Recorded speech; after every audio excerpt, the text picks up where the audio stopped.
ದೇಶದಾದ್ಯಂತ ಯುದ್ಧದ Mach drill ಕಾರ್ಯಾಚರಣೆ ನಡೀತಾ ಇರುವಂತದ್ದು ದೆಹಲಿ, ಹೈದರಾಬಾದ್, ಪುಣೆ, ಜೈಪುರ ಸೇರಿದಂತೆ ಈ ದೇಶದಾದ್ಯಂತ ಕೂಡ 244 ಸ್ಥಳಗಳಲ್ಲಿ ಈ ಅಣಕು ಪ್ರದರ್ಶನವನ್ನ ಮಾಡಲಾಗ್ತಾ ಇದೆ. ಮಾಕ್ ಡ್ರಿಲ್ ಅಂದ್ರೆ ಯುದ್ಧ ಆಯ್ತು ಅಥವಾ ವಾಯು ದಾಳಿ ಆಯ್ತು, ಇಂತಹ ಸಂದರ್ಭದಲ್ಲಿ ತಮ್ಮನ್ನ ತಾವು ಹೇಗೆ ರಕ್ಷಣೆ ಮಾಡ್ಕೊಳ್ಬೇಕು ಅಂತ ಪುಣೆ, ಜೈಪುರ, ದೆಹಲಿ, ಹೈದರಾಬಾದ್ ಸೇರಿದಂತೆ ದೇಶದಾದ್ಯಂತ ಮಾಕ್ ಡ್ರಿಲ್ ನಡೀತಾ ಇರೋದು.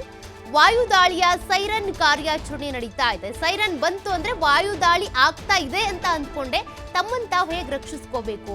ಭಾರತೀಯ ವಾಯುಪಡೆಯೊಂದಿಗೆ ಹಾಟ್ ಲಿಂಕ್ ಇರುವಂತದ್ದು, ರೇಡಿಯೋ ಸಂವಹನ ಪರಿಶೀಲನೆ ಮಾಡಲಾಗ್ತಾ ಇದೆ, ಕಂಟ್ರೋಲ್ ರೂಮ್ ಪರಿಶೀಲನೆ ನಡೀತಾ ಇರೋದು. ಯುದ್ಧದ ವೇಳೆ ರಕ್ಷಣೆಯ ಬಗ್ಗೆ ನಾಗರಿಕರಿಗೆ ತರಬೇತಿಯನ್ನ ನೀಡಲಾಗ್ತಾ ಇದೆ.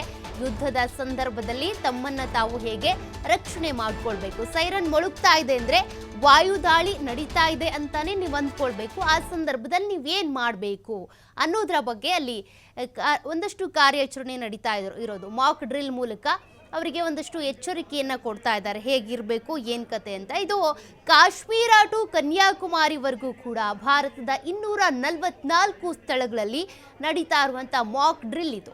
ರೇಡಿಯೋ ಸಂವಹನ ಪರಿಶೀಲನೆ ಮಾಡ್ತಾ ಇದ್ದಾರೆ, ಅದರ ಜೊತೆಗೆ ಕಂಟ್ರೋಲ್ ರೂಮ್ ಪರಿಶೀಲನೆ ನಡೀತಾ ಇದೆ.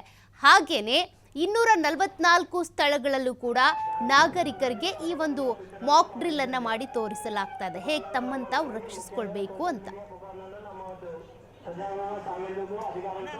So this marks the end of the airstrike.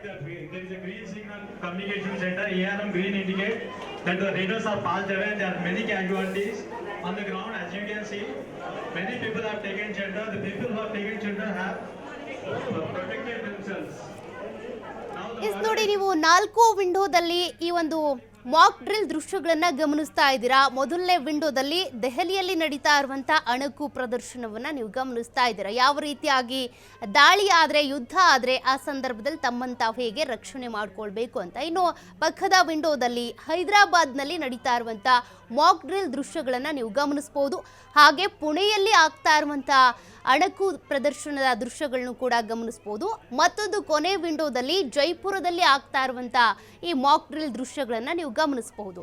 ಅಲ್ಲಿ ಇರುವಂತಹ ಸಾರ್ವಜನಿಕರನ್ನ, ವಿದ್ಯಾರ್ಥಿನಿಗಳನ್ನ ಬಳಸಿಕೊಂಡು ಯಾವ ರೀತಿ ತಮ್ಮನ್ನು ತಾವು ರಕ್ಷಣೆ ಮಾಡ್ಕೊಳ್ಬೇಕು ಅಂತ ಸಾರ್ವಜನಿಕರ ಗಮನ ಸೆಳೆಯುವಂತ ಪ್ರಯತ್ನವನ್ನ ಮಾಡಲಾಗ್ತಾ ಇದೆ. ಹೇಗೆ ನೀವು ನಿಮ್ಮನ್ನ ರಕ್ಷಣೆ ಮಾಡ್ಕೊಳ್ಬೇಕು. ಈ ಸೈರನ್ ಮೊಳಗ್ತಾ ಇದೆ ಅಂದ್ರೆ ವಾಯು ದಾಳಿ ಆಗ್ತಾ ಇದೆ ಅಂತಾನೆ ಅರ್ಥ. ಆ ಸಂದರ್ಭದಲ್ಲಿ ನೀವೇನು ಮಾಡಬೇಕು, ತಕ್ಷಣಕ್ಕೆ ಯಾವ ರೀತಿಯಾಗಿ ಔತ್ಕೊಳ್ಬೇಕು, ಬಂಕರ್ಗಳಲ್ಲಿ ಔತ್ಕೊಂಡಿದ್ರು ಅನ್ನೋದನ್ನ, ಆ ಮೂಲಕ ತಮ್ಮನ್ನು ತಾವು ರಕ್ಷಣೆ ಮಾಡಿಕೊಂಡ್ರು ಅನ್ನೋದನ್ನ ನೀವು ಕೇಳಿರ್ತೀರಾ, ಮಾಧ್ಯಮಗಳಲ್ಲಿ ನೋಡಿರ್ತೀರಾ. ಬಟ್ ಇಂತಹ ಸಿಚುವೇಶನ್ ನಿಮ್ಮ ಎದುರುಗಡೆ ಬಂದಾಗ ನೀವು ಹೇಗೆ ನಿಮ್ಮನ್ನು ರಕ್ಷಿಸ್ಕೊಳ್ಬೇಕು ಅನ್ನೋದ್ರ ಬಗ್ಗೆ ಅವರಿಗೆ ಒಂದಷ್ಟು ಎಚ್ಚರಿಕೆಯನ್ನು ಕೊಡಲಾಗ್ತಾ ಇದೆ. ಆ ಒಂದಷ್ಟು ಅಣಕು ಪ್ರದರ್ಶನಗಳನ್ನ ಅಲ್ಲಿ ಮಾಡಲಾಗ್ತಾ ಇದೆ.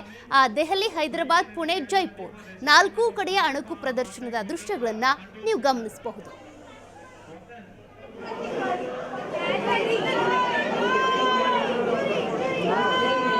There are a number of casualties. Someone is injured with head casualty.